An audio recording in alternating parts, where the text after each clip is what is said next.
Hello everybody, my name is Will and welcome back to Flyout. Today we're going to be building an interwar bomber.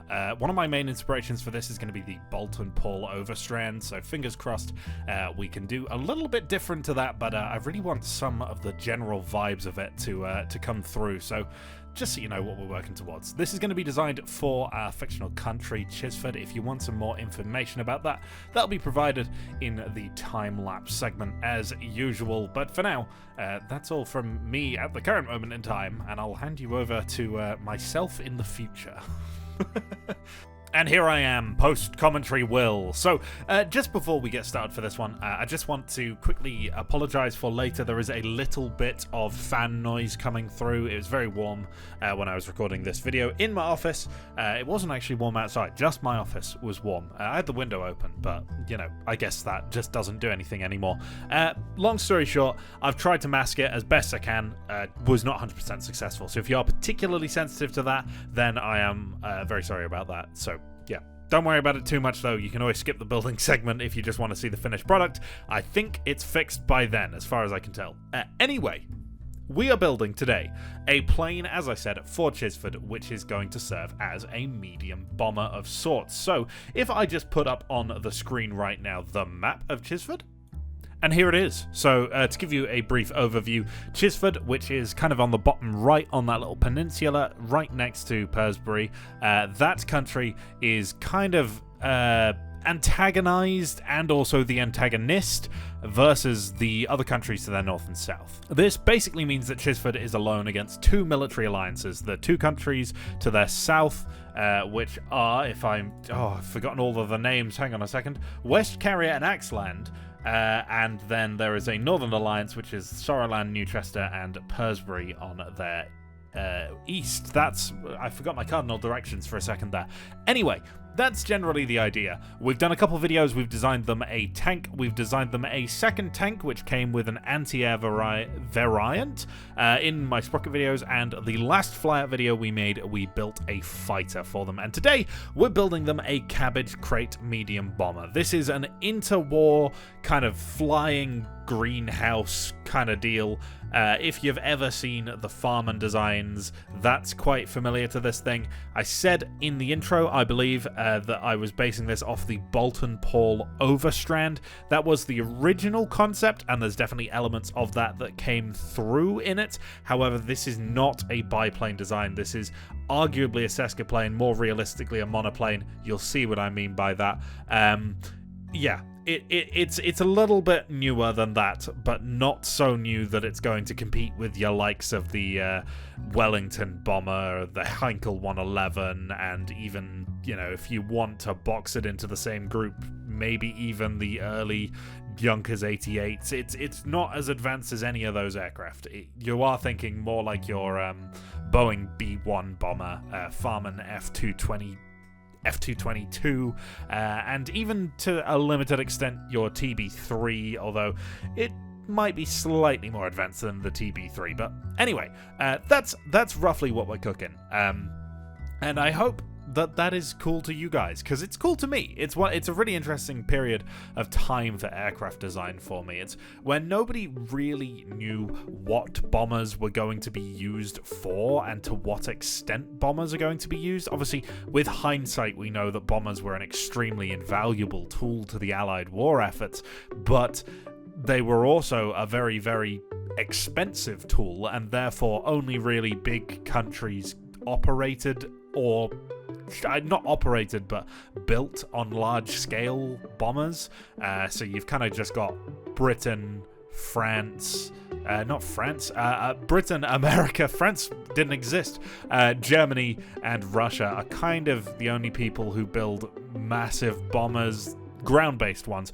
Japan obviously builds a couple of naval ones. You've got the H8K and the H6K, and here you can see me stealing the engine from the fighter we built the other day, just to replicate the details of it, because I thought it would be interesting if we reused that component a little bit here, just to kind of have that common heritage that the fighter has. That does mean that the top speed of this thing isn't fantastic, but the torque and the acceleration is surprisingly good, given that it has 4 fighter engines. Yep, 4. Okay. Okay, so we got some significant progress here. As you can see, we got the general kind of shape that we're going for built.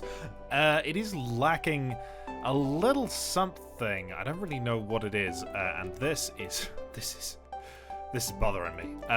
These nodes are in the wrong location because I rotated the wing before moving the parts, which is always just the worst idea. So I don't know if I can fix this in any way. I might just have to redo these wings, but they're not too advanced, so that should be fine. And now it is time that I have a little bit of a whinge about something. This is something that's kind of been on my mind for a very long time about this not this channel, it's about a game. So a lot of you have requested this game, and it's something that I've never played, and that is Ultimate Admiral Dreadnoughts. I'm sure many of you are familiar with it. It kind of fits into this building genre, and I do own it. In fact, I supported the game from a very, very early stage. Before it was on Steam, I paid a lot of money. I believe it was somewhere in the realm of £60 to support this game, which is a significant amount of money, given that you can buy a much, much more advanced game for £15 called Sprocket, or if you want something that's more air-based and still more advanced, for £17 you can buy yourself Flyouts, right? So £15 and £17 for Flyout and Sprocket you can get for half of the price I paid for Ultimate Dreadnoughts. Nay, you can buy both of those games for half of the price of the current Steam listing of Ultimate Admiral Dreadnoughts. It is an extremely expensive game in comparison to these two. Obviously, these two combined is slightly more than the price of the one game, but you understand where I'm coming from for this, right? Ultimate Admiral Dreadnoughts decided that they are no longer in early access a while ago, and that is why I've not produced any videos on it, because quite frankly they're not out of early access. The game is completely unfinished, and they now have had the gall to release a multiplayer, not update, DLC. You have to pay an extra £15 or equivalent price in whatever country you're in to get this DLC, to have multiplayer. That is absolutely ludicrous. That means you have to spend £45 to get a still unfinished game, and one that I paid nearly £60 for when I received the game. And I haven't been given a key to this multiplayer. I don't have access to it at this point, because I don't know if I'll be buying it because of that. I genuinely cannot believe it. So to cover off anybody ever asking that again, absolutely not. I will not be playing that game on this channel. I cannot believe the gall of the developers to release something like that. And I think we are very, very lucky in Flyout and Sprocket communities to have devs that aren't like that. Okay, after much fighting, I think we finally got the wings in a place that I'm somewhat happy with. Obviously, the wingspan isn't crazy wide, but as it is a Seska plane, it's kind of okay, because we've got two lifting surfaces rather than just the one. And then we've got this massive rudder at the back, which I don't know if I'll be able to... Oh, there we go, I found it. You can just rotate it like that, and the entire thing goes. I don't know how effective that's actually going to be in terms of directing the aircraft, but I'm hoping somewhat. Anyway, in slightly more light-hearted news, the bomber has now got some shape. And as you can tell, this is about the point where it really started becoming a Farman design. Originally, it wasn't really meant to be like that, but as I put the cockpit on, I just realized that it looked a lot like it. So I decided to just kind of roll with it. Generally, the hull form and the elevator are still kind of designed based on the Overstrand, and they aren't based off the Farman. However, the Farman, I believe, has a somewhat similar arrangement simply because that's how a lot of the arrangements of the era looked. So yeah, there's definitely the familiarity to the F222222222. But yeah, that it's weird. It was like convergent evolution. It wasn't really what I was going for, but it just kind of happened, which I suppose is kind of interesting to think about, in the sense that that's kind of how these things would have actually come about in real life. So yeah, there you go. Anyway, I'm trying something here which is on the overstrand, which is these kind of almost hexagonal engine cowlings, even not intakes, and frankly, I don't like them. So, spoiler alert, they do get taken off before long. So, yeah. But it was worth a try. Okay, so we have quite a lot of testing and building left to go, but I think at this point, what I'd like to do is just get it working, and hopefully we can pop up into the air fairly quickly, because I think everything should be roughly good with this design. I just need to set up my control surfaces, and we should be good to go. So let's see if we can get it into the air, just for a quick proof of concept, I guess, that these engines are powerful enough to lift this thing. And this is without me... Well, I probably will. The fuselages are currently set to maximum thickness, so I'll probably knock those down a peg as well. Okay, I believe we should be good to go in order to have a little test takeoff here. So, yeah, here's hoping. So these are the engines directly taken from the fighter that we built the other episode, the Harpy. So hopefully they are powerful enough to get this thing moving. At the moment, it's not looking hugely promising. For some reason, the propeller is not moving at all. Why? We're not moving at all.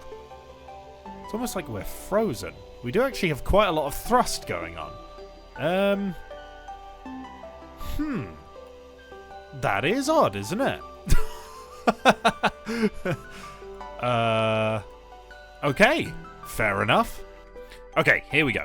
Not only had I not set the rear propellers to pusher, I also hadn't made 2 of these 4 engines counterclockwise, so we would have just had insane levels of torque. But luckily, I think I've resolved all of these issues now. Unfortunately, we're still really quite rolling to the side for some reason. Okay, I have no idea what it's doing now.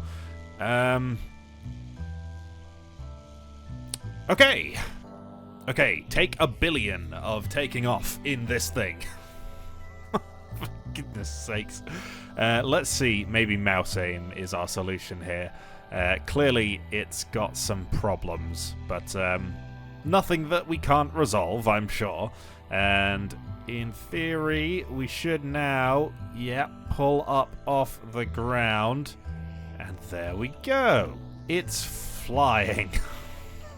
It only took 1 million years to get it to do so, and there we go. It's, you know what, it's flying quite nicely, all things considered, after all of that.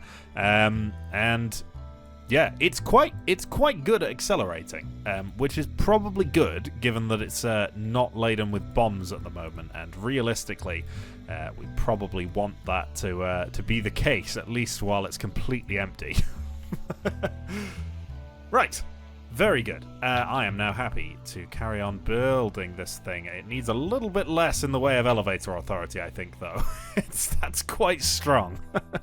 Okay, we're back. I took a small break from building this, as I was not feeling it particularly, and I've made a couple of small adjustments just to kind of bring me back into it. The lower plane of the wings is now smaller. I might have to make the upper plane of the wings bigger in order to compensate, but I don't think I should have to.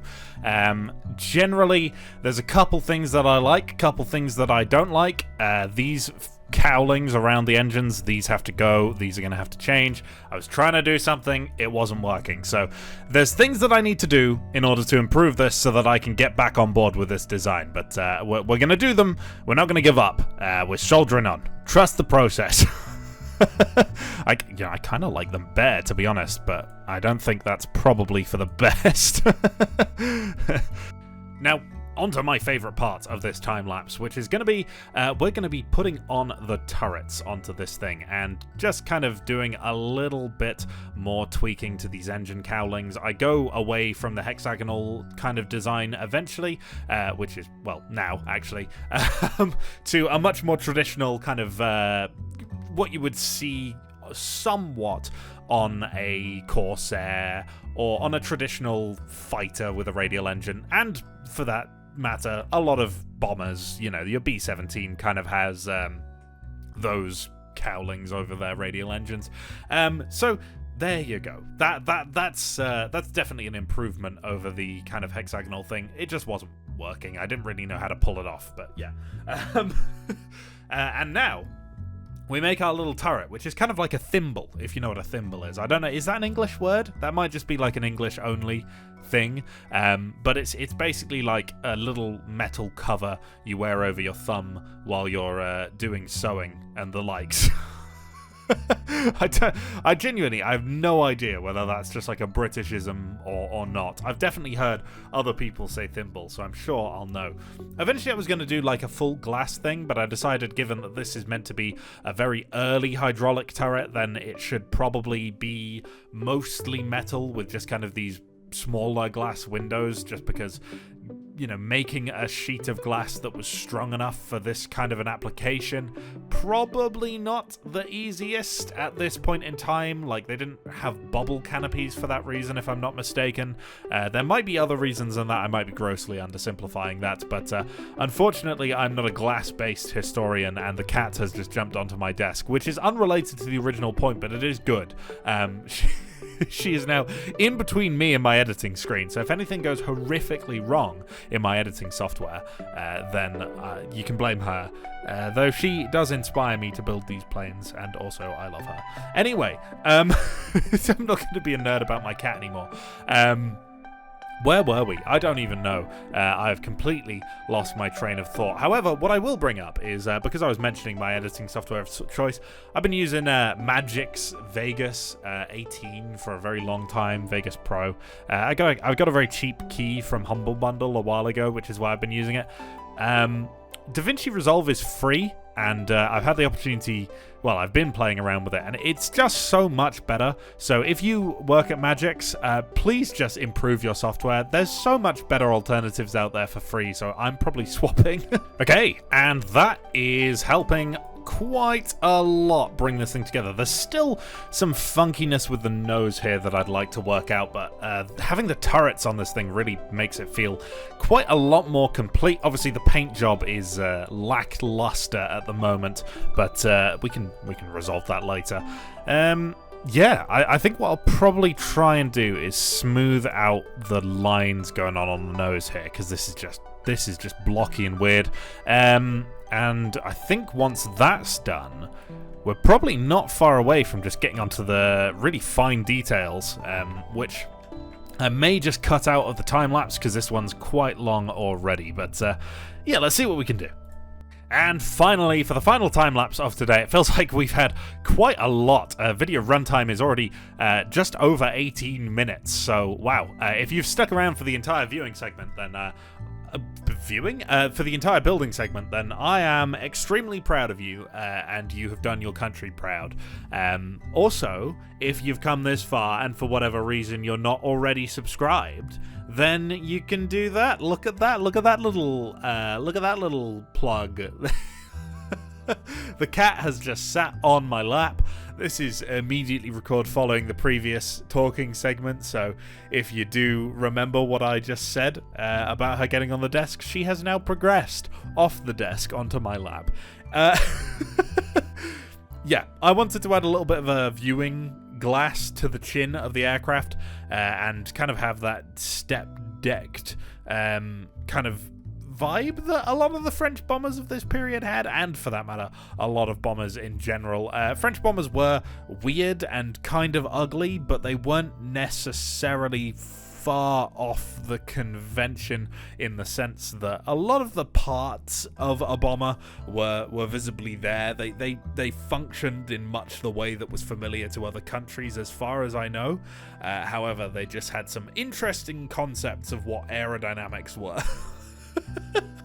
And here you can see me putting in the glass. Once again, I decided that this was a little bit too much glass in the first iteration, so you will see me put a little bit more metal into this thing and kind of reduce the number of windows slightly.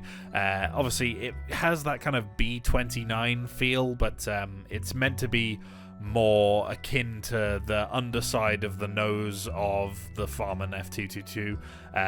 Once again, I keep drawing comparisons to that because it's the only thing I can think of, especially as you may have seen in the thumbnail, but apparently most of you probably won't have seen in the thumbnail according to the comment section. Last time I suggested that you look at the thumbnail before you watch the video. Apparently I'm just horrifically wrong, so there you go. I'll take it as read that most people just don't look at the thumbnail anymore. But yeah, fair enough. But I kind of went with the same red as the F222 has in the accursed game War Thunder. Not sponsored. Okay, that I think is about that. Yeah, it's a bit of a cabbage crate, but what I've got to do now is paint this thing up to an acceptable level, and I think we're about ready to see how it does. I haven't done any bomb bays or anything to it yet, but oh boy, I've spent all day on this. Okay, and here is the finished product after much work.